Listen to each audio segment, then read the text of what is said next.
Olá, muito bom dia! Seja bem-vindo, seja bem-vinda. Eu sou Felipe Nascimento, este é o Morning News. Aqui você fica por dentro de todas as notícias que vão movimentar o Brasil e o mundo. Muita informação, muita análise para você ficar bem informado nesta sexta-feira, 26 de agosto.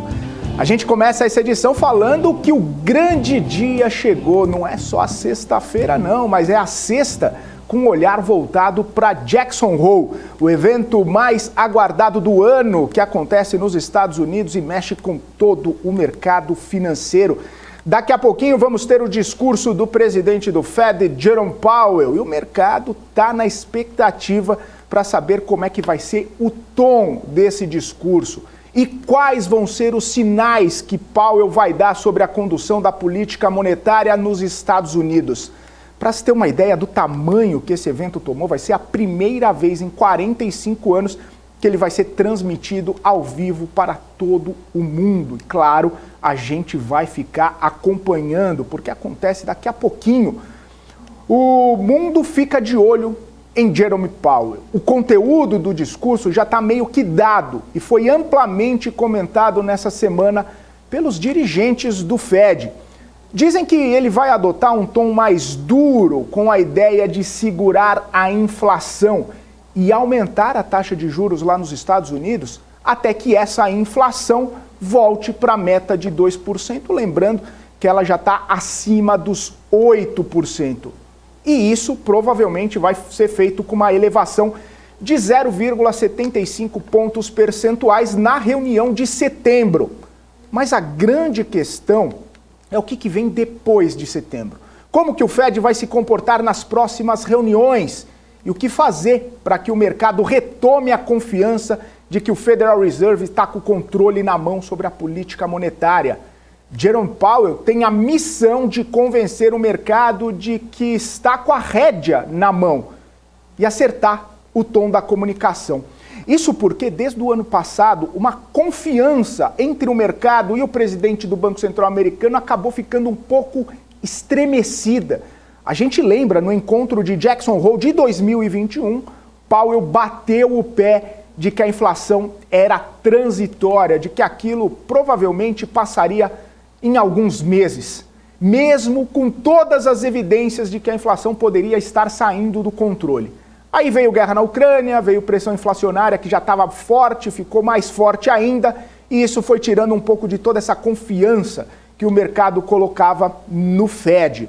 Agora, o mercado vai ficar de olho na comunicação, como que Powell vai tratar os temas mais sensíveis, como vai sinalizar o controle da inflação, como vai levar em conta, essa recessão técnica vivida pelos Estados Unidos.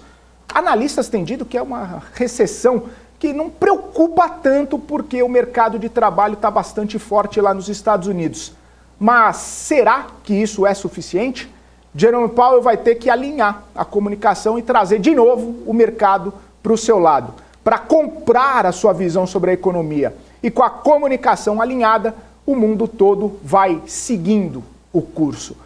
Outros bancos centrais também estão esperando o posicionamento de Jerome Powell para alinhar sua política monetária, até mesmo o Banco Central Europeu está no compasso de espera para tomar uma decisão mais agressiva ou não em relação à taxa de juros lá no bloco. A gente tem visto inflação bastante pressionada na zona do euro, a gente tem visto o Banco Central Europeu fazendo manobras ali para tentar conciliar as economias de todos os países, para não pressionar muito a economia de um, para não afrouxar a economia do outro. O Banco Central Europeu, Christine Lagarde, tem toda essa questão, esse desafio pela frente.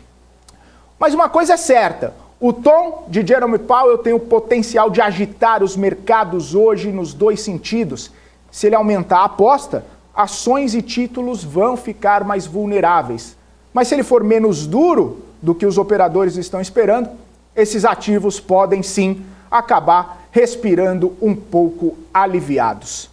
E aí a gente vai para os mercados na Europa para saber como é que eles estão operando nessa manhã de sexta-feira, na espera de Jerome Powell, na espera do Fed lá em Jackson Hole. Os mercados europeus seguem em baixa neste momento. DAX na Alemanha cai 0,08, uma leve queda. FTSE no Reino Unido está no 0 a 0, não sobe nem desce. CAC na França cai 0,86%. Os futuros americanos estão caindo depois de uma alta ontem nessa espera pelo Fed. O futuro do Dow Jones cai 0,18%, o futuro do S&P cai 0,3% e o futuro da Nasdaq cai 0,42%. Na Ásia, as bolsas fecharam majoritariamente em alta, inclusive com ações de tecnologia da China subindo pelo segundo dia consecutivo, depois que as negociações entre Pequim e Washington foram feitas aí para evitar o fechamento de empresas em Nova York. E essas conversas mostrando aí sinais de progresso.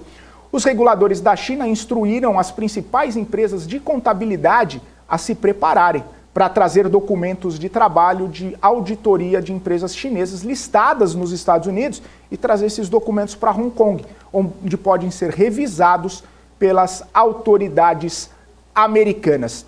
E aí a gente olha também para o dólar, que neste momento está praticamente ali no 0 a 0, subindo 0,05% aos R$ 5,11. Aqui no Brasil, a Bolsa acabou fechando numa alta nessa quinta-feira e retomou aí os 113 mil pontos.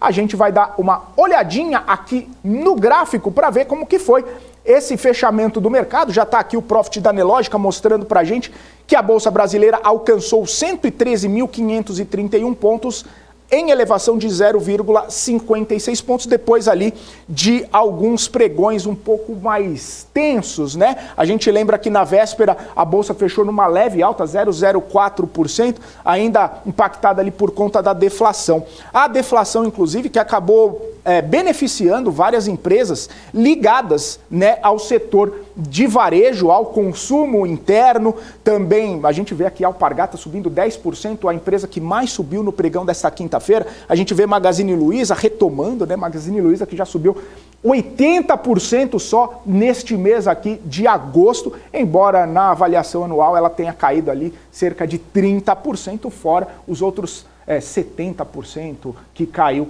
no ano passado. Mas aí a gente vê, né, empresas ligadas ao consumo interno, empresas de varejo, né, como Pets, Natura, Grupo Soma. A gente vê empresas também ligadas aqui ao próprio consumo também, né, Azul e Gol, com essa coisa de deflação, com essa coisa de menos, né, inflação. As pessoas podem fazer planos ali de viajar, inclusive passagem aérea teve uma certa deflação ali por conta, inclusive, do petróleo, da redução do querosene de aviação, enfim. Azul e Gol tendo essa perspectiva de uma melhora na economia, uma melhora no crescimento do PIB, uma deflação, enfim, toda essa conjuntura acaba trazendo aí um certo otimismo para essas empresas. Destacar aqui também IRB, né, que vai fazer aquele follow-on, que pode capturar mais de R$1 bilhão, e só que, né, toda essa situação, os investidores ficando ali otimistas com a empresa de resseguros, mas tem a questão que tem que ficar muito na cabeça do investidor, que eles vão capturar eles vão captar esse 1 bilhão e 200 milhões aí estimados, mas tem que esperar o processo de book building para saber qual que vai ser a precificação. Será que vai chegar perto desse fechamento? Será que vai ficar abaixo? Tem projeções ali de que pode ficar até 70 centavos a precificação da ação. E olha só a diferença para o fechamento de ontem. Mas enfim, essa é uma situação que os investidores de IRB têm que colocar na cabeça, têm que ficar de olho ali. E aí quando a gente fala, né, das empresas, essa subida, essa alta da Bolsa ontem de 0,56% acabou sendo um pouquinho puxada para baixo, principalmente por conta de Petrobras aqui, ó, Petrobras caindo 1%, Petri 3 e Petri 4, ali toda um movimento de realização também, mas também tem essa situação aí de Petrobras, né? Sempre que a gente fala de Petrobras, lembra da questão governamental, da questão do próximo presidente, outubro está aí, está chegando, enfim, investidores sempre acabam colocando isso na cabeça. e empresas ligadas à energia elétrica. A gente sabe que é um setor bastante forte, bastante robusto, bastante previsível, né? E quando que se dá bem quando o mercado está ali, como diz o Cabral, no barata voa, quando está mais tenso ali, mais pessimista, mais cauteloso.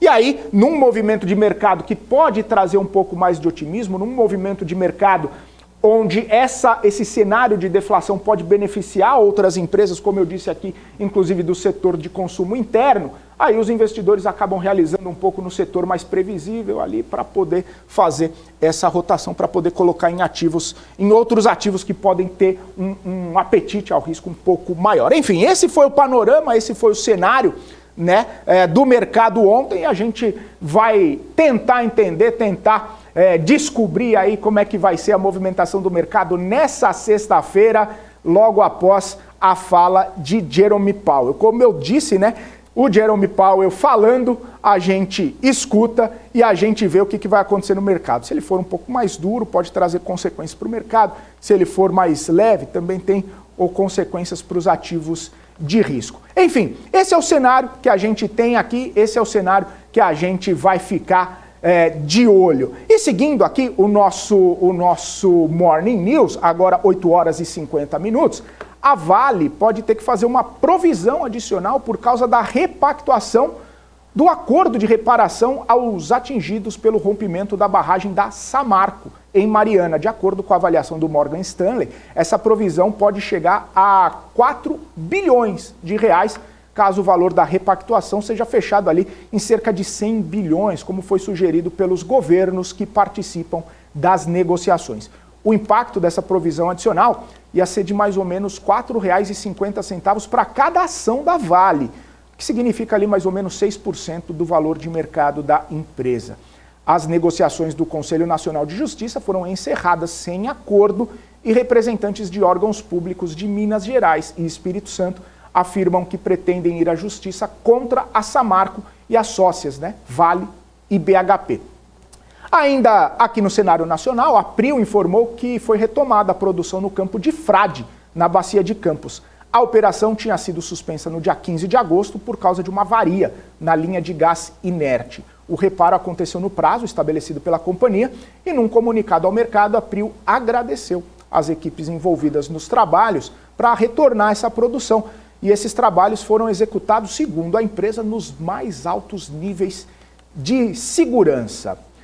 E para a gente encerrar esse nosso primeiro bloco aqui, a Eletrobras terminou nessa semana a Sociedade de Propósito Específico Construtora Integração.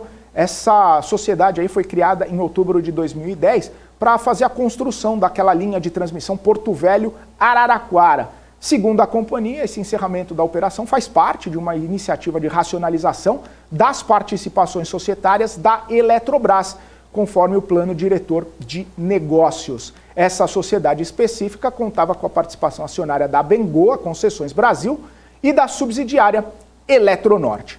Bom, são 8 horas e 52 minutos. Daqui a pouquinho a gente vai bater um papo com o Breno Francis, especialista em varejo e consumo e do Inter. E aí a gente fala com ele daqui a pouquinho, logo depois do nosso intervalo. Fique com a gente.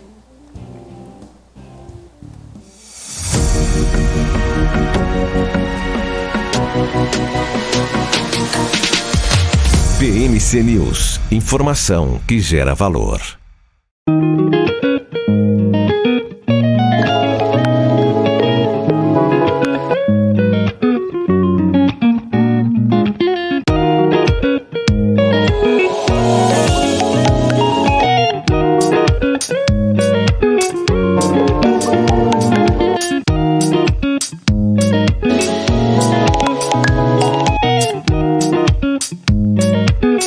Atenção, produtores rurais, corretores de grão e profissionais do agronegócio. Se você precisa aperfeiçoar o seu conhecimento em comercialização no mercado físico, deseja alavancar os seus lucros nas operações de compra e venda e administrar o risco de variação de preço, nos dias 10, 11 e 13 de setembro vai acontecer o curso avançado Agronegócio, Comercialização e Gestão de Risco. Comigo, Alexandre Cabral, com meus amigos Alê Delara e Vicente Zotti. Serão 16 horas de conteúdo em um treinamento ao vivo e com vagas limitadas. Conheça e aprenda as estratégias usadas pelas maiores tradings do mundo na hora de comprar e vender commodities agrícolas. Para saber mais e participar, clique no link.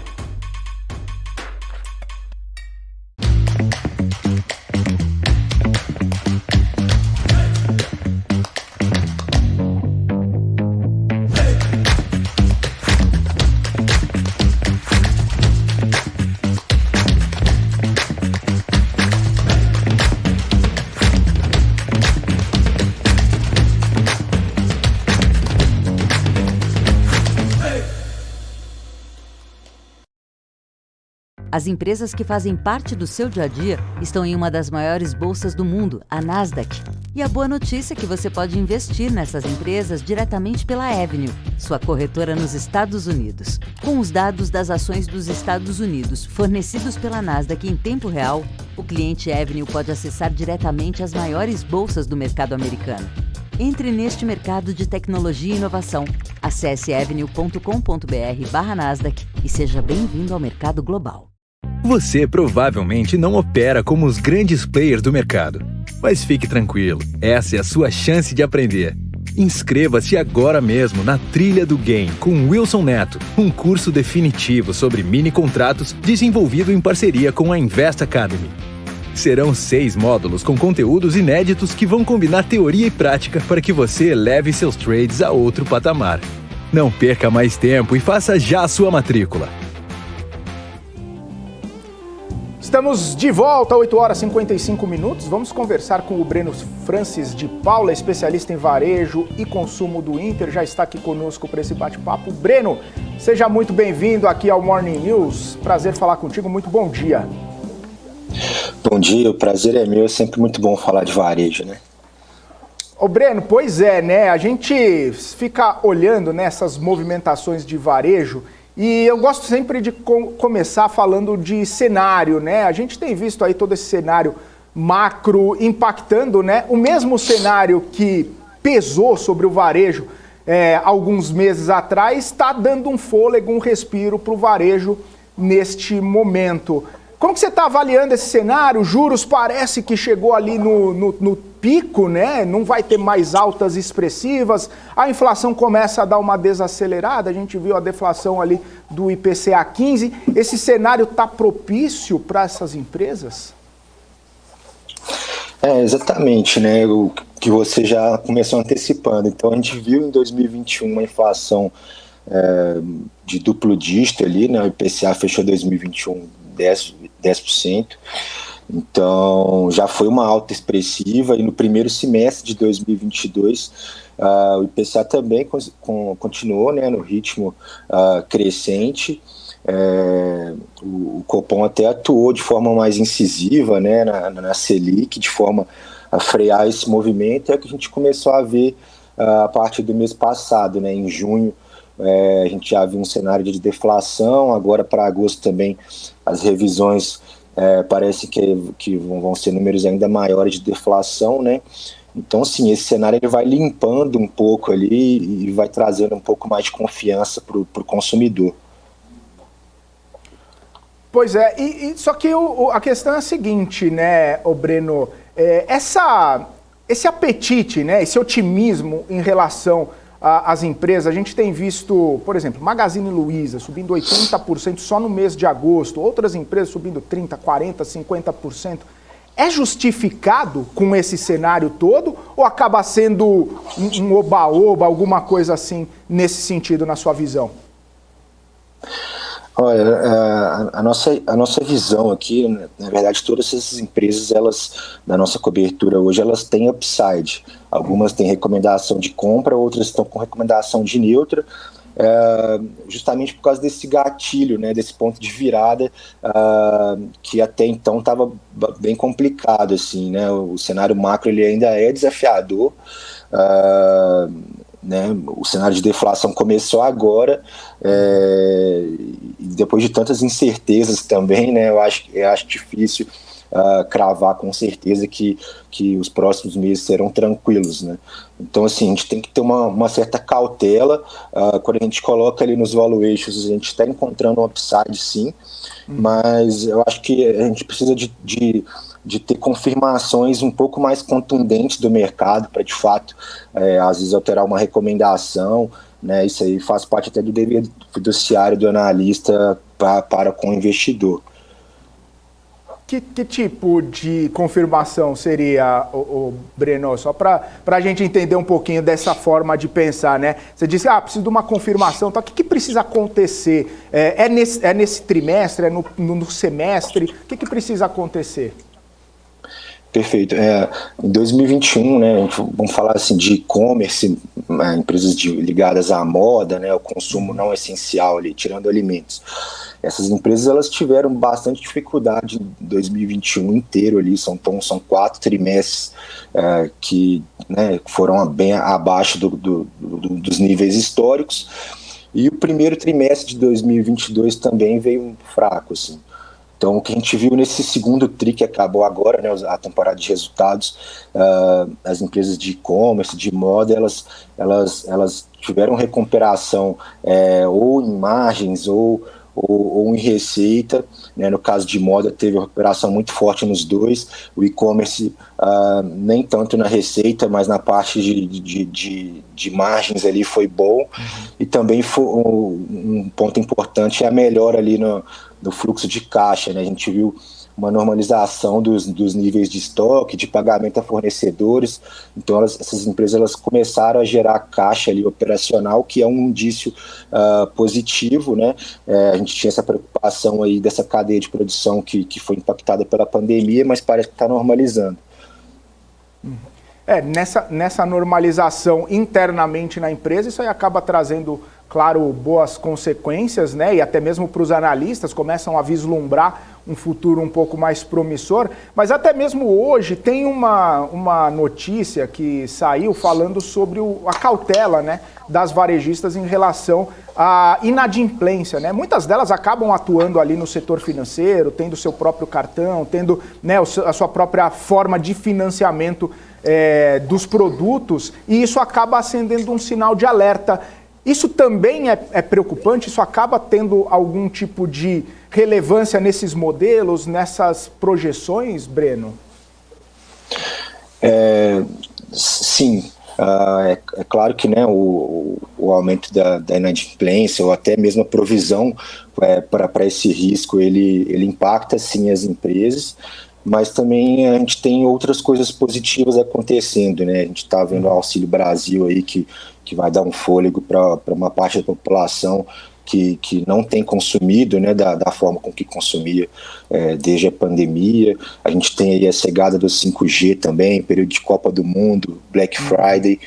Então, assim, claro que tem esses riscos, né, do aumento da inadimplência, o crédito ainda está alto, né, e essas empresas elas limitaram também a oferta de crédito, mas à medida que esse cenário ele vai se normalizando, né, de deflação, uma perspectiva de queda da taxa de juros nos próximos meses, aí, não sei, isso com certeza melhora uma previsibilidade ali para os analistas e para o consumidor também, né, fazer planos ali. Uhum. Então, pelo que eu entendi aqui, o segundo semestre pode acabar sendo melhor para as empresas, porque a gente tem um evento ali que acaba não costumando ter no segundo semestre, que é a Copa, né? Geralmente é em julho, né? Acaba tendo ali no comecinho do terceiro TRI, mas agora ficou lá para novembro. Então, de repente, o fim do ano dessas empresas pode ser melhor do que o esperado, melhor do que o contratado aí. Sim, a gente está com expectativa positiva para as empresas ligadas a varejo de alimentos e de moda esportiva também, né? Acho que o evento da Copa ele com certeza alavanca muito a venda de camisas das seleções brasileiras, também a venda de TVs. Tem o 5G, né, que eu falei, ele reforça ali uma demanda por troca de aparelho, as pessoas querem ter acesso a essa nova tecnologia. Então a gente tem aí um cenário, né, um pouco ainda complicado na parte macro, mas com alavancas positivas aí também. Ô Breno, você falou do macro, queria entrar um pouquinho mais no micro e numa empresa que acabou se destacando bastante aí nos últimos dias, principalmente por um fato bastante relevante, que é a Americanas em relação à chegada, né, ou pelo menos chegada a partir do ano que vem, do Sérgio Rial, que era do Santander e agora vai assumir a Americanas. O que o mercado entende, né, com essa troca, com essa chegada do Rial? O que o mercado espera para Americanas, né? A gente viu esse otimismo, em ação subindo, investidores buscando a ação e fazendo com que ela subisse. Só isso já é um gatilho, já é alguma coisa importante para ter esse desempenho de tela que a gente viu na empresa? Realmente o mercado, né, comentou bastante se esse otimismo não foi exagerado. Aí, realmente a empresa, né, se valorizou muito nos 2 primeiros dias ali, principalmente do anúncio. Nos nossos modelos aqui, no nosso valuation, essa empresa, a Americanas, já tinha esse upside, tá? Então, assim, era justificável essa valorização mesmo sem essa troca, assim, na nossa visão. Mas é claro que um movimento importante desse traz uma sinalização muito positiva para o mercado, né? O Rial, ele fez um trabalho muito bom no Santander, focado ali no atendimento ao cliente, né? E o mercado espera muito essa mudança também em Americanas, né? Americanas pode melhorar ali um pouco mais essa gestão e o foco no cliente ali. Eu acho que é essa a expectativa do mercado com relação ao trabalho do Rial. Uhum.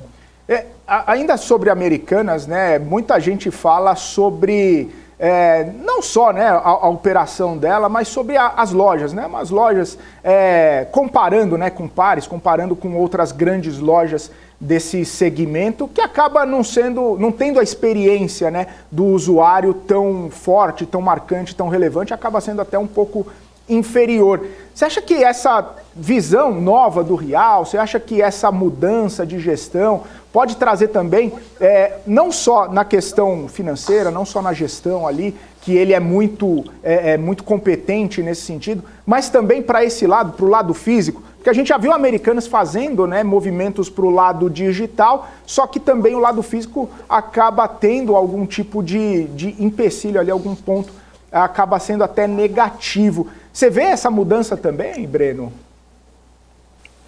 Sim, a expectativa inicial é que haja mudanças, né, tanto na parte financeira, mas sobretudo na parte da operação mesmo. Ainda tem sinergias, né, da fusão aí, Lojas Americanas, B2W, né, viraram Americanas. A gente ainda enxerga captura de sinergia aí nos números da empresa. E também há uma expectativa, sim, de uma melhora ali, de uma dinâmica melhor de lojas físicas e também do online, né? A gente tem que reforçar que, embora a Americanas seja um peer aí de Magalu, de Via, a Americanas ela é menos dependente da linha branca, né? Ela tem um sortimento maior, alimentos, outros itens de menor valor agregado. Então é uma dinâmica um pouco diferente de loja física mesmo. Mas com certeza a gente espera uma melhora nisso aí. Certo. Ô Breno, só para a gente encerrar aqui uma última pergunta, a questão da concorrência, né? Isso está bastante forte, bastante latente, não só Americanas, Magazine Luiza, dessa concorrência de empresas internacionais. Mercado Livre, Shopee, AliExpress, Amazon, enfim. Essa concorrência, quando eles chegaram, acabou pressionando bastante as empresas, causando até uma certa cautela ali. Isso acabou que já foi ali colocado, né? Foi precificado, foi já entendido pelo mercado, ou isso ainda pode avançar e pressionar ainda mais as empresas?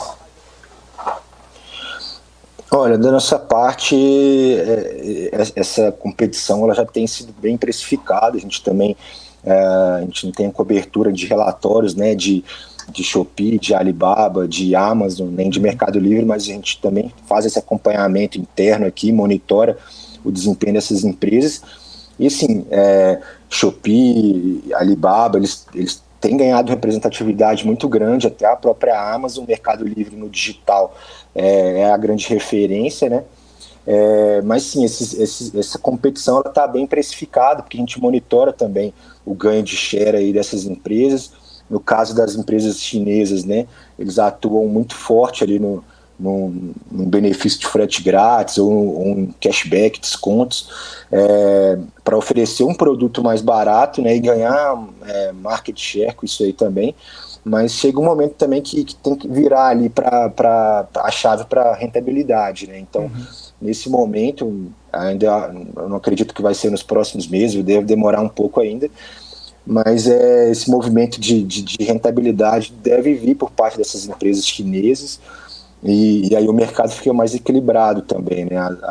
A guerra de preços ali, vamos dizer assim, fica mais justa. Tá certo. Breno, quero agradecer sua participação aqui com a gente. Obrigado mais uma vez pelo seu tempo. Boa sexta, bom fim de semana, até uma próxima. Eu que agradeço, bom final de semana. Valeu. Falamos aqui com o Breno Francis, especialista em varejo e consumo do Inter. Agora são 9h09. A gente seguindo aqui com a nossa programação do Morning News. Inclusive, agradecer você que está na nossa audiência, no nosso canal do YouTube, também no portal bmcnews.com.br e também no Profit da Nelogica, agradecendo aqui a sua audiência. 9h10, estamos ao vivo e vamos falar ao vivo também com o Guga Almeida, CEO da Trade Insights, para a gente tentar entender um pouquinho desse cenário nessa sexta-feira. Guga, bem-vindo, bom dia para você, sempre um prazer falar contigo. Tudo em ordem, Guga? Bom dia, Felipe, bom dia, pessoal. Tudo em ordem, tudo em ordem. Sextou, mais uma semaninha aí terminando. Mais uma semaninha terminando e só para ajudar os investidores, o evento mais importante da semana, na sexta-feira, todo mundo de olho lá naquela cidadezinha dos Estados Unidos, Jackson Hole, onde Jerome Powell vai discursar em algumas horas. E aí a pergunta, Guga, é o seguinte: tá todo mundo esperando para saber o que o Powell vai falar para tomar decisão? Ninguém quer fazer nada até o Powell falar? Então os mercados vão ficar nesse compasso de espera?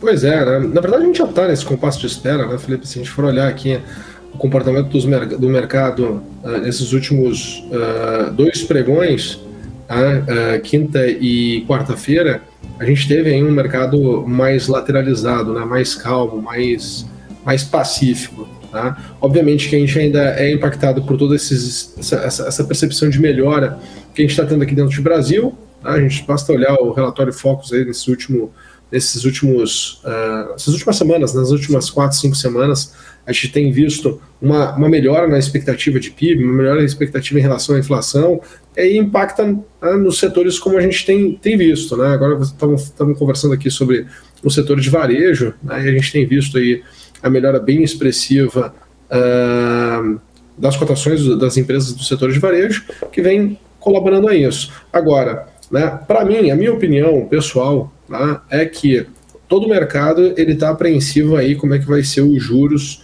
nos Estados Unidos aqui a partir da próxima decisão do Fed, na próxima reunião do Fed. Eu estou curioso para saber o que o Powell vai falar. Tá? Eu ainda, olhando, né, assim, ainda o meu sentimento é de que a gente vai ter uma surpresa negativa ainda em relação a juros nos Estados Unidos, e se não tiver, coisa boa, aí vamos surfar, quem sabe aí um rally de alta, um rally mais positivo, mas eu tô muito mais esperando aí uma surpresa negativa em relação a juros nos Estados Unidos, tá, do que uma surpresa positiva. Em contrapartida, tá, quando a gente olha aqui para o Brasil, existe aquela expectativa de que, e aí, será que a gente vai terminar o ano em 13,75, parou, ou ainda vai ter mais alguma elevação? Como é que vai ser, como é que vão ser as cenas dos próximos capítulos? Tá? E obviamente que o mercado vai sofrer uma consequência, tá? Vai se movimentar aí no curto prazo. Tá? Não pode esquecer ainda também da questão do tema das eleições. Sim. Que mesmo que muitas pessoas falem que não importa, o mercado já está precificando. Precificando o quê? Quem é que vai ganhar? Não tem como precificar. né? Tudo é uma grande narrativa bonita com palavras encantadoras, mas que na prática, né, ninguém sabe ainda o que vai acontecer. E a única coisa que a gente sabe é o patamar atual que o mercado está. Então, olhando para o patamar atual que o mercado está, e olhando como o mercado chegou nesse patamar, tá, é importante a gente olhar essa janela dessa próxima correção. Acho que essa próxima correção, que pode ser lateral, pode ser em preço, né? Então a correção ela pode acontecer de duas maneiras. Ou pode acontecer em preço, quando a gente tem uma desvalorização muito forte, ou quando o mercado ele fica, né, lateralizado durante um período longo de tempo. Então tem que ficar acompanhando, ficar olhando para poder tomar a melhor decisão depois. Tá? Mas está ficando cada vez mais próximo, né? Cada vez mais próximo do momento de se tomar uma decisão e esperar um movimento direcional maior, né? Um movimento direcional maior, seja para cima ou seja para baixo. Ô Guga, eu digo que o pessoal tá naquele efeito dezembro, sabe? Dezembro, aquele passou do dia 15 e ninguém faz nada, todo mundo fica esperando virar o ano, todo mundo fica esperando acontecer alguma coisa, vir um ano novo e tudo mais, para poder começar a pensar novamente nas movimentações. Parece que a gente está nesse efeito dezembro aí, todo mundo esperando Jerome Powell, depois esperando eleição no Brasil, depois esperando o que vai acontecer no mundo, enfim, está todo mundo esperando para, de repente, fazer alguma coisa, né? Então, diante desse cenário, a gente vai continuar desse jeito, deixa como é que tá para ver como é que fica. Aí depois vem o efeito janeiro, todo mundo entrando na academia, todo mundo fazendo dieta, e aí transportando para o mercado, todo mundo fazendo alguma coisa diferente, né? Digamos que sim, Felipe. Mas querendo ou não, a arte de investir, na verdade, é saber esperar. Né? Um grande problema que a gente tem é todos os dias ter que trazer uma opinião. O mercado ele não traz uma transformação assim muito rápida, né? Então tem que conseguir fazer um exercício de o que é uma opinião de momento e o que é uma opinião que traz assim um impacto, né, numa posição olhando por uma estratégia mais longa, né? Que na verdade no final todo mundo tem que fazer o seu capital crescer ao longo do tempo, né? E todo mundo tem que ter um número que quer buscar de crescimento médio ao longo do tempo, né? Tu tem que conseguir enxergar no que tu está correndo atrás. Então, mesmo que tu tenha um ano que não seja muito positivo, tu tem que enxergar que no horizonte, né, tu vai ter uma janela positiva e tu vai conseguir compensar o ano que não foi positivo, né, e fazer com que a performance ela aconteça dentro do que tu está planejando para o longo prazo. Tá? Não é que tu tem que ficar posicionado num ativo por 10 anos, não. O teu capital que tu vai alocar em ações, ele tem um objetivo de crescer durante 10 anos, porque tu precisa de janelas positivas para poder navegar, né, e poder, de certa forma, potencializar o capital. Só que isso tu precisa de tempo, né? Isso vai aparecendo ao longo do tempo, porque os ciclos vão se desenvolvendo, as oportunidades vão surgindo, os excessos de medo e de pessimismo vão trazendo preços atrativos para poder tomar uma posição mais alavancada. Então, as coisas elas precisam de tempo para poderem aparecer, né? Tu não vai conseguir maximizar ao máximo o teu capital numa oportunidade que vai acontecer, sei lá, hoje ou semana que vem. Tu não consegue fazer isso. Então, por isso que se fala muito do longo prazo, né? Na verdade, essa percepção de longo prazo é que tu precisa de tempo para poder fazer, né, o capital ir crescendo ao longo do tempo, né? Não é que tu tem que ficar casado com um ativo. Então, aquele capital que vai para as ações, né, ele está ali saindo de um ativo, indo para outro, mudando de posição, aportando mais num, diminuindo mais no outro. Tu tem esse dinamismo. Tá? Então, isso é uma visão que todo mundo tem que ter.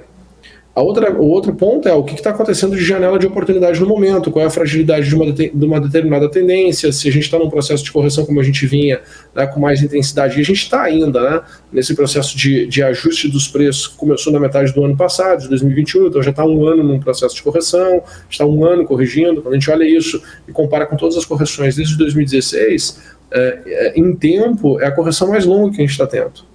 Né? E em preço foi a segunda maior correção que a gente teve, de 2016 até agora. Então, assim, a gente passou por um período de correção muito longo, muito intenso. Né? Se nós não tivéssemos num momento lá fora de elevação de juros nos Estados Unidos, eu talvez seria o cara mais otimista aqui para comprar, né? E estaria, como já falo desde antes das minhas férias, né? A minha visão de bolsa para cima, o meu cenário de bolsa para cima, ele está traçado. Quando eu olho para a bolsa assim e imagino num rally de alta, meu rally de alta é para ir para 150 mil pontos. Né? Então, assim, se nós não tivéssemos esse momento lá fora de elevação de juros e uma sensação de que pode vir uma surpresa negativa, né? Já está começando a diminuir essa minha sensação, né? Mas ainda me mantenho fiel a ela. Se eu não estivesse vendo essa possibilidade, eu estaria sendo um dos caras mais otimistas aqui em relação à nossa bolsa. Né? Falar assim, porque como foi nos outros anos, né? Quando a gente estava lá, bolsa 70 mil pontos, eu falava em tomar a bolsa que a gente ia pelo menos a 120, depois falava de 130. Né? Então, assim, se não fosse isso, né, eu estaria muito mais otimista. Mas e as eleições, Guga? Poxa, as eleições vai ser um problema. Né? Eu acho que... assim, eu sei que tem gente que adora, que a gente está numa eleição extremamente polarizada, né, que quando a gente fala o tema eleições, as pessoas meio que param de raciocinar e refletir e colocam na mesa suas vontades, né, os seus anseios, suas dores, né, sua percepção. Então isso fica muito agressivo, é muito delicado falar assim sobre esse tema de eleições. Mas quando a gente olha para a questão da economia como um todo, e se a gente olha, né, para esses últimos 3 anos, né, tudo que a gente passou, 2020, 2021 e que está passando agora em 2022, né, teve muitos desafios, né, que estavam fora do radar. Teve aí Covid, tem a questão da guerra e todas as derivadas que isso gera. Né, não é só a guerra em si, não é só o Covid em si, né, mas todas as derivadas que isso aí gera. Quando a gente olha para tudo isso aqui, né, e olha para os resultados agora de Brasil, né, se nós formos olhar para questões de economia, tá, a gente não é justo falar que está ruim. Tá? Não é justo falar que está ruim com todo o contexto, com todo o cenário. Né? Então, se não é justo falar que está ruim, né, é sinal que as coisas elas estão organizadas e estão num processo crescente. Se está num processo crescente e tu troca isso, tu para esse processo, tu começa todo um processo do zero. Né? Então, tem que olhar por esse ângulo para também entender, né, o que pode vir aí de surpresa ali na frente. Se a gente não olhar para esse ângulo, se a gente simplesmente for para dados estatísticos, tabelinha de Excel, né, pegar aí o que aconteceu com os mercados num presidente ou num outro presidente, cara, são análises muito, na minha opinião, extremamente frágeis, rasas, né, e que não vão ajudar a tomar uma decisão de fato inteligente para as coisas que estão por vir. Né? Os ciclos vão ser cada vez mais rápidos, as oportunidades elas vão passar, né, na nossa frente mais rápido do que a gente vai ter capacidade de analisar. Olha o tema aí da questão de varejo, né? Olha o quanto subiu aí o Magazine Luiza, subiu 100%. Né?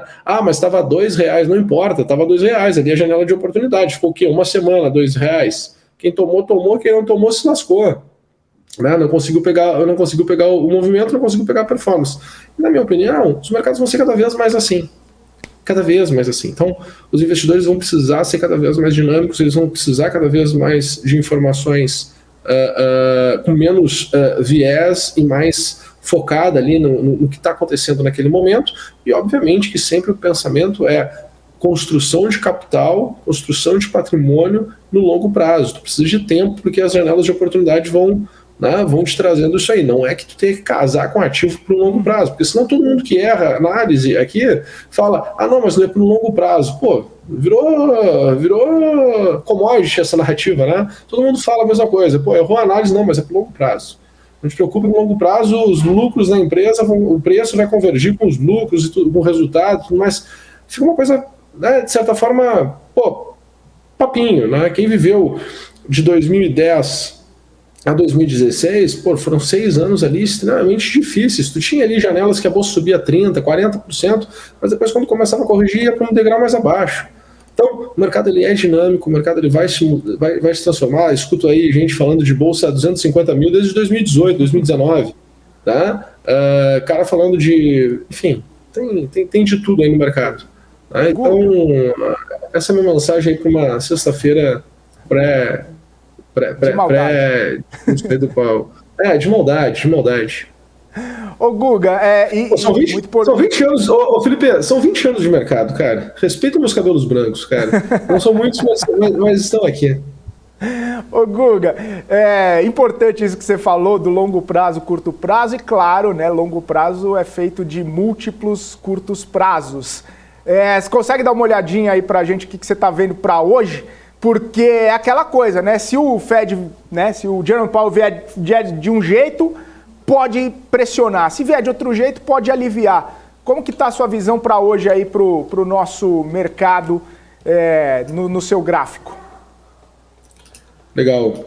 O que eu tô mais de olho, tá? É para o pessoal poder entender. Eu tô muito de olho com esse comportamento que nós tivemos aqui do mercado desde o dia 24. Tá? Se a gente olha aqui para o dia 24, a gente teve aqui uma primeira janela de correção, aí nós tivemos aqui no dia 25, né, outra janela aqui de correção do mercado, num patamar de preço, né, mais elevado. Tá? E isso aqui tudo está me chamando a atenção. Todo esse movimento aqui está me chamando a atenção. Eu sei que são movimentos intradiários, tá, pessoal? Cada barrinha que está aparecendo aqui na tela, cada barrinha aqui está com 5 minutos de duração. Por que eu estou olhando para cá? Porque eu estou olhando aqui para o sentimento do mercado mais de curto prazo mesmo. Tá? Depois eu olho aqui o sentimento um pouco mais amplo, mas quando eu olho para esse sentimento aqui de curto prazo mesmo do mercado, o que a gente tem aqui de informação? Olha, gente, a gente está aqui com uma situação de topo de curto prazo, tá? O mercado está aqui ele desenvolveu todo o movimento direcional e me parece que o mercado está numa situação aqui de topo. Tá? Quando eu olho para esse movimento de alta que nós tivemos ontem, né, e aí a gente começa a perceber, né, poxa, teve muito mais tempo gasto aqui pelo mercado para poder fazer essa alta do que a gente teve, né, anteriormente. Né? A gente teve menos tempo, principalmente nesse primeiro rally aqui do dia 23, a gente teve aqui um mercado que estava com mais apetite, né, por esse nível de preço do que está tendo agora. Tá? Então isso aqui abre uma janela de uma possibilidade de ajuste dos preços, né? Ou seja, quando o Powell começar a falar, pode vir a gente sofrer ali uma situação de queda mais acentuada, né? Se falar alguma coisa que o mercado não estava esperando e tudo mais. Aí a pergunta que eu me faço é, poxa, se isso acontecer, para onde vai? Né? Para onde vai? Para onde o mercado volta a procurar compra, né, dentro do dia de hoje? Então tem aquela turma que gosta de operar vendido, né? Então acionaria seus stops ou entraria vendido, enfim, né? Aonde o mercado voltaria a procurar compra, né? Então olharia aqui para esse ângulo para esse nível de preço aqui de 113.500 pontos.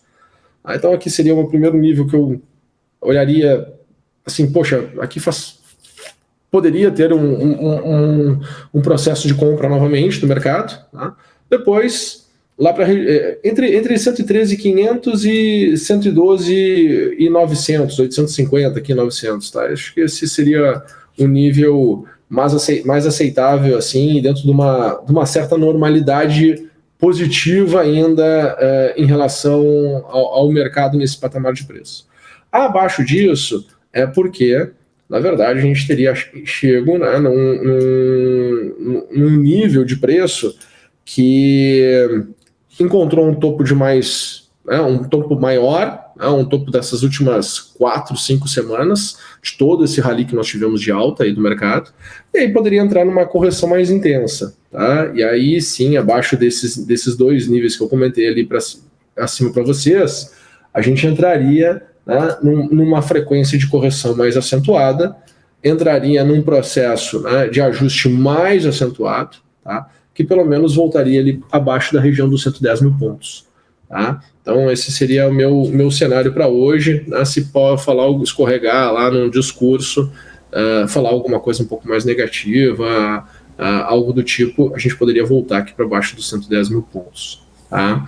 E aí é de se ficar atento, aí a gente começaria a ter algumas reflexões do tipo, será que essa alta ela foi uma alta que, ok, os múltiplos estavam baixos, mas será que foi uma alta que o mercado tomou posição ou encerrou suas vendas? Será que o Magazine Luiza subiu porque o mercado entrou comprado ou porque zerou seu short? Né? Zerou suas vendas? Então, assim, não necessariamente, né, uma alta ela é ocasionada porque as pessoas estão comprando ativos para manter suas posições. Elas podem estar simplesmente porque teve um fluxo de compra, porque o mercado estava zerando as suas proteções, zerando suas posições que estavam abertas em venda. Então, vale algumas reflexões diferentes, né, para também interpretar uma determinada um movimento que o mercado fez, para que não fique trazendo qualquer narrativa que encaixe nas tuas vontades, né? Tem que tentar olhar por todos os ângulos, traçar todos os cenários e ir tirando suas conclusões. Tá? Eu acredito que se o mercado voltar aqui nessa região de 110 mil pontos, a gente vai começar a ter uma mensagem mais forte em relação a isso. Né? Por quê? Eu acredito que abaixo dos 110 mil pontos, né, aquelas pessoas que estavam com medo, né, e dependendo do tom que venha do discurso do Powell, essas pessoas que estavam com medo, que zeraram suas posições vendedoras, podem voltar a montar suas posições vendedoras. Né? Então, isso seria um cenário, um ângulo. Tá? Já um cenário positivo, que eu acho que vale a pena também a gente refletir sobre esse cenário positivo, né, e tentar entender, poxa, uma sequência nessa tendência de alta, né, que nós estávamos tendo nas últimas 4 semanas, o que a gente poderia esperar do mercado? Tá? O que nós poderíamos esperar do mercado? Para onde o mercado poderia ir? O que poderíamos imaginar? Tá? Aí eu acredito que o mercado ele vai buscar o quê? A região ali dos 116 mil, quase 117 mil pontos, né? 116.700 pontos por aí. E se ficasse muito positivo, a gente poderia estar caminhando aí em direção aos 119 mil pontos do índice futuro. Tá? Então, ele está amplo, né? Ele está aí com as cartas na mesa, né? Ele está disposto a se movimentar, né? E vale a pena a gente ter todos esses pontos, todos esses cenários em mãos para poder potencializar aquilo que a gente acredita. Então, poxa, a pessoa está acreditando em alta, está confiante em alta, está com uma posição compradora. O que ele tem que olhar? Poxa, dá para imaginar que o mercado possa continuar essa movimentação que começou, né, nessas últimas semanas de alta, possa chegar ali mais perto dos 120 mil pontos. Né? E aí tem que olhar, pô, nesse movimento, quanto pode andar o ativo que eu tenho em carteira? Né? Quanto pode continuar andando esses ativos que tem em carteira? E aí pensar, e daqui a pouco fazer um rebalanceamento da sua posição, pensar em reduzir alguma parte, fazer um financiamento, né, lançar as opções, ou se quiser comprar uma proteção mais forte, comprar put, que no financiamento tu traz caixa, na compra de put tu aumenta a proteção, mas tu tem que queimar um pouquinho de caixa. E aí vai de cada um.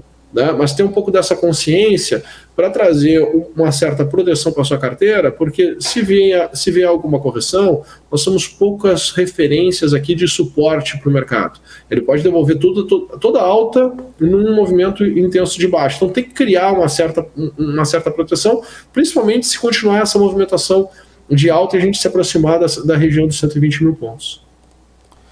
Maravilha, Guga! É isso então. E ficaremos no aguardo do Sir Jerome Powell para saber, né, o que ele vai falar, o que ele vai sinalizar para o mercado. E aí, segunda-feira, obviamente, conversaremos mais sobre essas movimentações. Boa sexta, bom fim de semana. Aprecie com moderação, viu, Guga? Abraço. Valeu. Apreciarei. Valeu, abraço. Tchau. Abraço, Guga Almeida, CEO da Trade Insights, aqui no nosso Morning News, 9 horas 32 minutos. Você que está aí acompanhando aqui a gente no Morning News, direto no canal do YouTube, no portal também, no Profit da Nelógica. Você já segue a gente em todos os nossos canais de comunicação? Então eu estou te convidando a entrar na nossa lista de transmissão do Telegram. Muita notícia, muita informação em tempo real, para você ficar bem informado com tudo o que acontece no mercado financeiro. Mais de 4.300 pessoas já recebem as notícias direto pelo Telegram no celular ou no computador. Junte-se a elas e receba também as notícias exclusivas da BMC News. Aponte a câmera do seu celular para o QR Code que está na sua tela, se inscreva no nosso Telegram. Ou então, vai no seu aplicativo, procura BMC News e faça a sua inscrição. Lembrando, obviamente, é de graça. A gente vai para um rápido intervalo, na volta direto para Brasília, conversar com a Kelly Ecali sobre as últimas notícias lá da capital federal. Fique com a gente.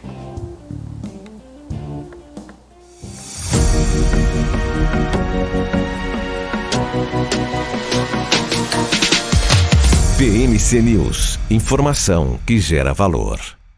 A CapTable é a maior plataforma de investimentos em startups do Brasil que conecta você, investidor, a essa nova economia.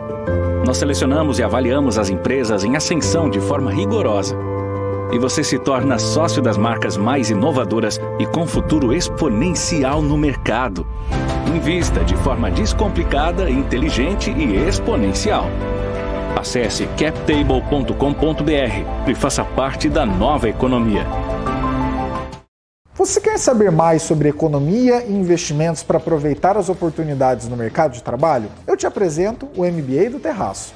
Diga adeus para aquela velha distância entre conhecimento acadêmico e aplicação na realidade, com um curso didático, sem economês e direto ao ponto. E tudo isso contando com o apoio de um time de profissionais especializados em economia, política e investimentos. Fala galera, como vocês estão? Quero te dar boas-vindas no nosso MBA aqui do Terraço Econômico. Vamos nessa? Para saber mais é só clicar no link que está aparecendo aí na sua tela. As empresas que fazem parte do seu dia a dia estão em uma das maiores bolsas do mundo, a Nasdaq. E a boa notícia é que você pode investir nessas empresas diretamente pela Avenue, sua corretora nos Estados Unidos. Com os dados das ações dos Estados Unidos fornecidos pela Nasdaq em tempo real, o cliente Avenue pode acessar diretamente as maiores bolsas do mercado americano. Entre neste mercado de tecnologia e inovação. Acesse avenue.com.br/Nasdaq e seja bem-vindo ao mercado global. Fala, meu povo, beleza? Eu tenho uma novidade para contar para vocês. Que é isso aqui, meu Deus? Fala, Cabral. Que é isso? É que a gente veio completar o seu recado. É isso aí, meu povo. Se você é um profissional do agronegócio, produtor rural ou corretor de grãos, no dia 10, 11 e 13 de setembro vai acontecer o curso avançado Agronegócio, Comercialização e Gestão de Riscos. Comigo, Ale Delara, e com os grandes mestres Vicente Zotti e professor Alexandre Cabral. Serão 16 horas de conteúdo e um treinamento ao vivo, com vagas limitadas. Aprenda estratégias profissionais de comercialização de milho, soja e café no mercado físico, além de estratégias de proteção com derivativos no mercado financeiro. Para participar, escaneie o QR Code que está aparecendo na sua tela.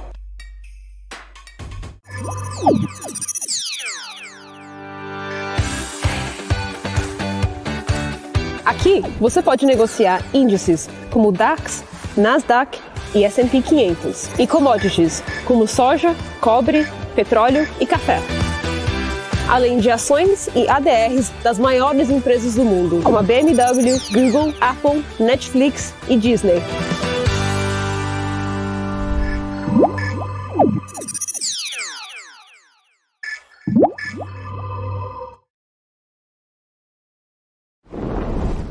Notou a inflação explodindo recentemente? Preço da gasolina? O seu dinheiro está desaparecendo? Rentabilize suas criptomoedas com a Bybit Ganhos.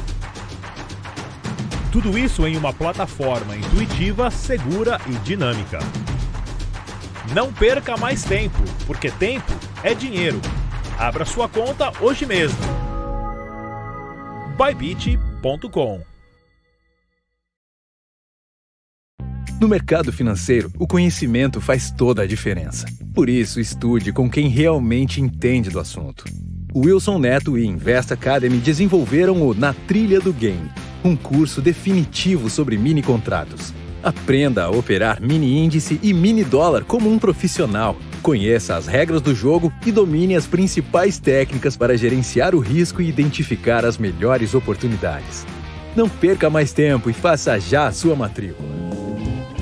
Estamos de volta, Morning News, aqui ao vivo, 9 horas 38 minutos, com os principais destaques, as principais informações que você precisa saber para ficar bem informado e fazer ótimos negócios ao longo dessa sexta-feira.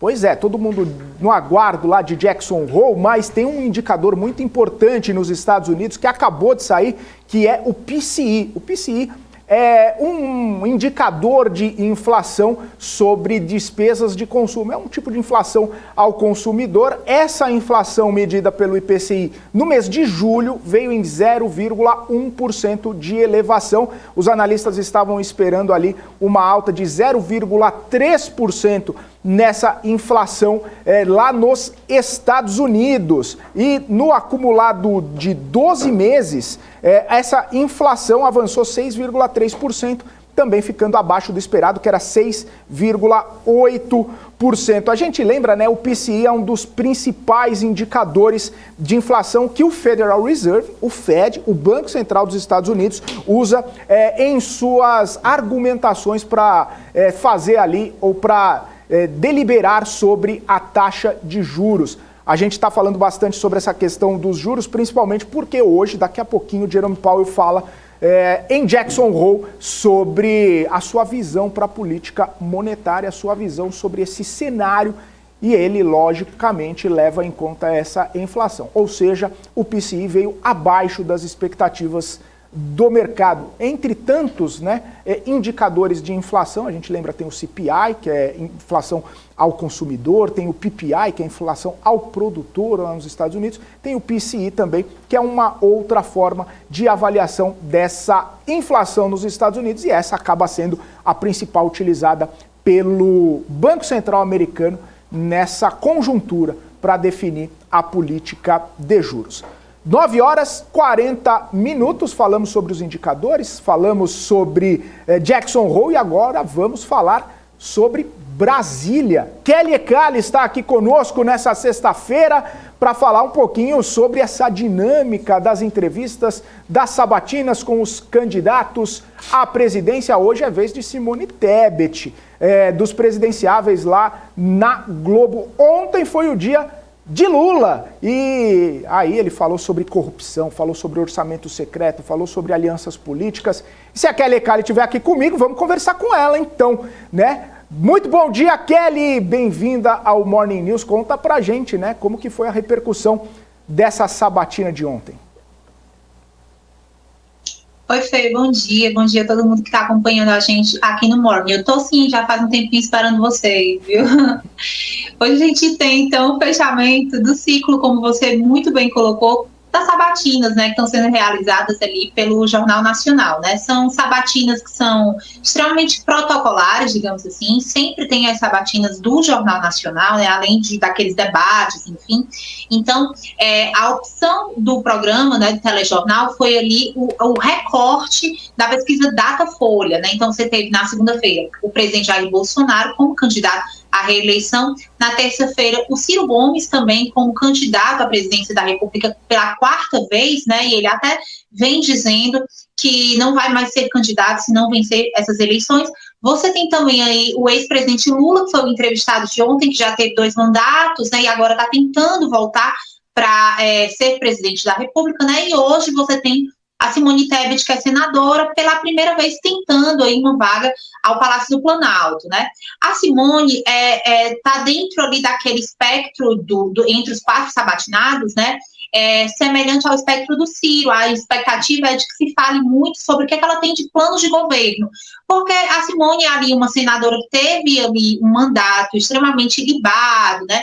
É aquela pessoa que tem uma capacidade de articulação dentro do Senado. A gente que acompanha ali o Congresso, a gente vê muito isso, né? Não tem ninguém que fala mal da Simone Tebet ali, viu? A gente conversa, pergunta, tenta explorar de toda forma. Ela teve uma atuação muito salutar, né, da perspectiva ali da CPI da pandemia, né, aquela mulher que se destacou por ser uma jurista de muitas qualidades, né, ela também dentro ali do próprio Senado pegou muitas relatorias importantes, né, para projetos de lei, projetos de emenda constitucional, enfim. Então, ela é um nome de muito destaque, a gente já trouxe isso lá atrás, eu vou retomar só para pontuar mesmo. O nome da Simone, muito embora ela não esteja ali com uma margem de percentual de intenções de voto que a coloquem como alguém que está, de fato, na disputa, né, foi o nome escolhido pela cúpula do MDB e parte do MDB, por entender que, neste momento, o partido pode dar uma virada de imagem. A gente já falou disso muito, assim, muito bastidor que eu cobri com relação ao nome da Simone, quando se ainda havia ali a dúvida se ela ia levar essa candidatura para frente, se ia desistir, se ia tentar o Senado de novo, porque o mandato dela está terminando, né? Enfim, então tinha toda uma discussão lá atrás com relação ao porquê da permanência do nome da Simone, e a gente explicou muito isso na época, né? Antes ali das convenções. A Simone é um nome que pode renovar a imagem institucional do MDB, que é um partido desse bloco, né, um grande bloco que não é um partido político, como o próprio ex-presidente Lula disse ontem na sabatina. O presidente Jair Bolsonaro falou muito por alto, defendeu o Centrão ali, não chegou a dizer que era um bloco, né, mas também indica ali que na visão dele não é um partido político, e de fato não é um bloco ali de parlamentares que acabam ali discutindo as pautas do Congresso Nacional dentro de uma perspectiva muito casuística também. Então, a Simone faz parte desse partido, né, que é o partido de maior referência dentro desse bloco, que se chama Centrão, né, então ela está ali para trazer uma imagem. Inclusive, essa foi a tônica, né, com que conversou a gente o Baleia Rossi, que é presidente nacional da sigla. Então, voltando para a sabatina de logo mais, está marcado para 8h30, a expectativa da discussão com a Simone é uma expectativa extremamente programática, assim como foi, por exemplo, a sabatina dela há cerca de 2 semanas, se eu não estou errada, no Roda Viva da TV Cultura.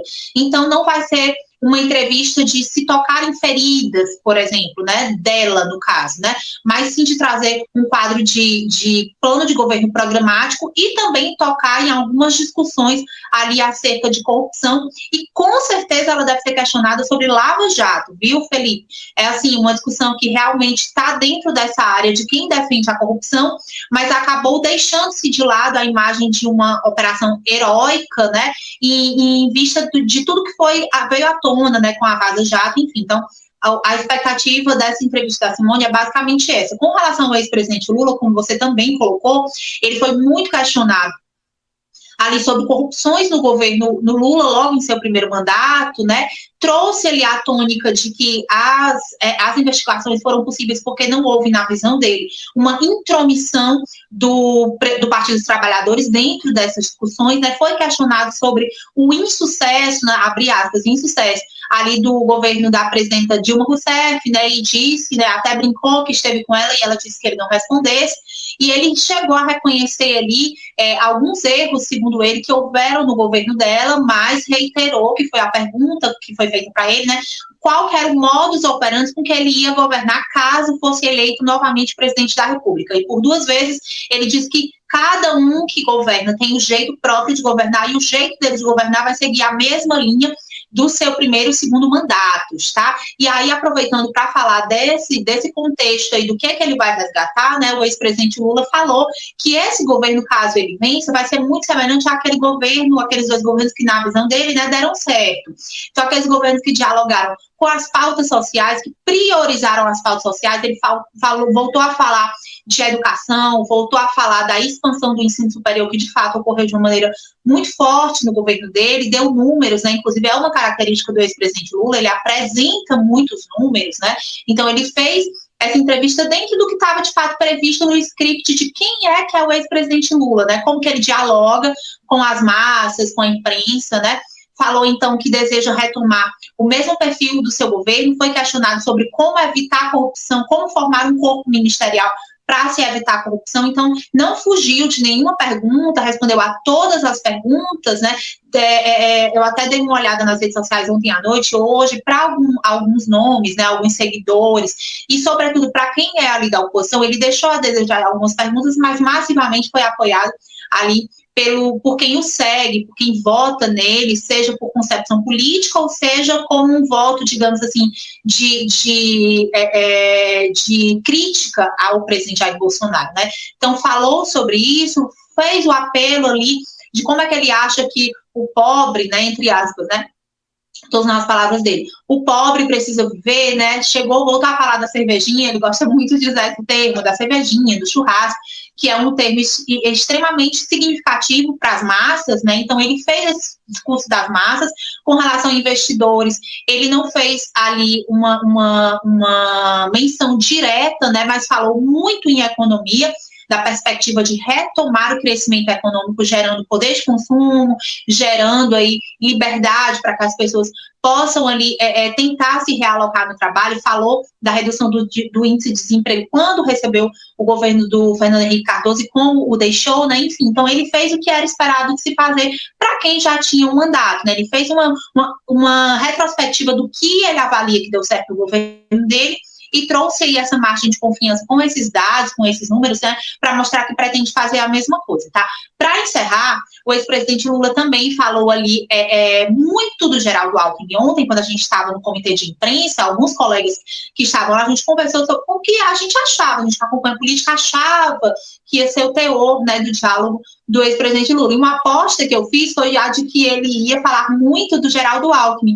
Ontem de manhã, inclusive, a gente trouxe aqui, né, eu trouxe um tweet que ele tinha feito logo cedinho, falando que ia estar na entrevista, e que seria acompanhado pelo Alckmin, né, e nessa postagem, ele falou que o Alckmin ia na sequência, né, e logo no primeiro tweet ele disse algo como assim, nós fomos adversários por muito tempo, e agora nós estamos juntos, e ele encerrou juntos, né, e ele encerrou dizendo que o Alckmin ia com ele. Então, de manhã, eu trouxe esse tweet porque eu imaginava, de fato, que ali o presidente ia tocar muito no nome aí do Geraldo Alckmin, né, e foi, de fato, isso que ele fez, né, ele voltava, sempre que ele ia falar de mercado, de economia, ele resgatava ali a visão do Geraldo Alckmin durante esses anos políticos, né, de trajetória, tanto de um como de outro, né, porque ele sabe que o nome do Geraldo Alckmin é o nome de alguém, assim como fora o de José Alencar, né, que vai trazer aí essa tranquilidade para o mercado, para quem quer investir, bancos, grandes instituições, enfim. Então, foi dentro do que a gente realmente previu que ocorreria, viu, Fê? E aí ele falou também de outros temas, né, falou sobre MST, né, foi questionado sobre meio ambiente, né, e aí teve um momento em que a jornalista perguntou para ele, a Renata perguntou para ele, porque se de fato meio ambiente e agronegócio não deveriam andar juntos, né, e ele falou, né, em outras palavras, que deveria, mas que infelizmente essa não era a realidade, porque, abre aspas, alguns não querem que seja assim, né, então ele disse que ele se referiu a alguns nomes do agronegócio, né, como pessoas que não têm consciência de que, de fato, o modelo econômico, né, que a gente chama até de economia verde, né, a gente vê isso na faculdade, estuda isso. Então, o modelo econômico de economia verde é um modelo que olha para frente, ele olha para o futuro. Então, você explora ali a natureza, você explora os recursos, mas explora de uma maneira consciente de que você vai precisar de que eles continuem vivos, né? Então, segundo o presidente, tem empresário que pensa nessa perspectiva. Ele se referiu àqueles selos internacionais, por exemplo, para você exportar melão. O Ceará é um grande exportador de melão, né? Por exemplo, sempre falo do Ceará porque é meu estado, assim. Então eu conheço muito essas perspectivas de produções de agropecuária, né? Assim, então ele chegou a se referir a esses selos, né? Como eu estava dizendo, a gente sabe que tem muitos produtos que, para serem exportados para a Europa, eles precisam de um selo responsável, né? Aquele selo em que se mostra que se usa pouco agrotóxico, né? Enfim, então ele fez toda essa perspectiva durante os 40 minutos em que foi entrevistado, falou mais para o povão, mas também priorizou falar para as pessoas que hoje são classe média, muitos que eram ali pessoas mais de poder aquisitivo baixo, que se transformaram em classe média na era Lula, né? Então ele falou para essas pessoas também, falou de maneira mais comedida para os grandes investidores, né? Para as instituições bancárias, enfim, não de maneira direta, de maneira mais discreta, mas sempre avocando o nome ali do Geraldo Alckmin, né? Sobre o Geraldo Alckmin, para a gente encerrar, quando ele foi questionado pelo William Bonner, né? Do porquê que a ala do PT ainda não aceita o nome do Geraldo Alckmin, né? Lá atrás, quando começou a se pensar nessa aliança, realmente houve muita ponderação dentro do PT. A gente está lá no Congresso, a gente conversa, a gente apura, né? Então, de fato, houve muita ponderação com relação ao nome do Geraldo Alckmin, né? Mas, segundo o Lula, dentro do partido isso está pacificado, e a militância, o Lula considera que realmente não tem como você ali colocar um pensamento estático em torno da militância, que são órgãos vivos, que têm ali características muito vivas, mas que sim, que tem conseguido mostrar que o Alckmin é hoje um grande aliado, muito embora tenha sido um grande rival lá atrás, né? Falou que feliz era o Brasil, ele já tinha dito isso em outras circunstâncias, feliz era o Brasil quando a grande polarização era entre PT e PSDB. Volto com você aí, Fê. Tá certo, Kelly. Obrigado, então, pelas informações e você volta, obviamente, ao longo da nossa programação com mais notícias direto aí de Brasília. Obrigado, Kelly. Bom trabalho para você. Até mais. Tchau, gente. Boa sexta-feira para todo mundo. Boa sexta para você também. 9h53. Hoje iremos com o Morning News até às 19 horas. Brincadeira à parte, eu vou ficando por aqui. Volto na segunda-feira e você vai ficar, obviamente, com Paula Moraes, que já está chegando aqui, BMC News, todo o nosso time com os principais assuntos, os principais destaques e, claro, uma cobertura em cima da fala de Jerome Powell, que começa daqui a pouquinho, 11 horas da manhã. Vamos ter Jerome Powell aqui na BMC News. Tudo o que ele falar vai ser repercutido, vai ser conversado, a gente vai trazer, né, todos os destaques, os principais assuntos abordados. Lembrando, dependendo de como for essa fala de Jerome Powell, o mercado pode ficar otimista ou pode ficar um pouco mais azedo. Como eu estava falando no comecinho do jornal, é uma questão de confiança, é uma questão de comunicação. O que Powell vai falar? E mais importante, como Powell vai falar? Principalmente lembrando, né, o mercado está com aquilo ainda meio atravessado na garganta. Em Jackson Hole do ano passado, Powell falou, inflação é temporária, é transitória, isso vai acabar em breve. Não aconteceu e o mercado achou que ele foi muito complacente com a inflação, deixando ela chegar em níveis estratosféricos. Então o mercado quer saber o que Powell vai falar nessa sexta-feira, o que Powell vai sinalizar agora em Jackson Hole. E claro, não só o mercado, eu também vou ficar olhando o que o Powell vai falar daqui a pouquinho aqui na BMC News, toda essa cobertura completa. Eu volto na segunda-feira. Ótimo fim de semana para vocês. Aproveitem com moderação. Forte abraço. Tchau, tchau.